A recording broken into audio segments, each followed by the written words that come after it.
Ja, de twee heren die nu als verdachten zijn aangemerkt zijn nu alleen nog maar verdachten. Daar ben ik mij als advocaat ook erg van bewust. Dus in die zin moeten we ook wel met enige voorzichtigheid spreken.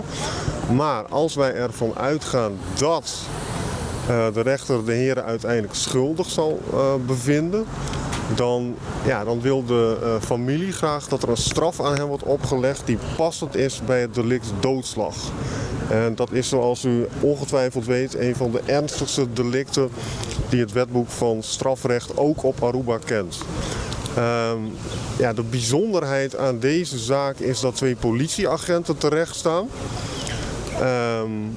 Er was ook veel onvrede in de samenleving over het feit dat de verdachten niet zijn aangehouden, niet in voorarrest zijn genomen. En de reden is omdat het twee politieagenten zijn. En de vraag is dat terecht? Daarover heeft de familie en heb ik ook discussies gehad met het Openbaar Ministerie. Wij zijn het daar totaal niet mee eens. Maar het valt wel te verklaren in die zin. In Nederland is dit ook de gang van zaken. In Nederland is er een blauwe kamer, heet dat. Een speciale rechtbank voor politiemensen. Als een politieman daar terecht staat, dan formuleert de officier van justitie per definitie een strafeis die heel erg laag is. En de rechter legt ook hele lage straffen op. Ik ga een voorbeeld noemen. In Nederland is een bekende zaak. Was er een jongeman die wou aan een alcoholcontrole ontkomen. En de politie wou deze man koste wat kost kennelijk tegenhouden. Die heeft ook door de cabine van de auto geschoten. Meerdere keren. En de jongeman is invalide geraakt. Een dwarslesie. De jongeman was 28 jaar oud. En wat denkt u dat er voor straf aan deze politieman is opgelegd voor een poging doodslag?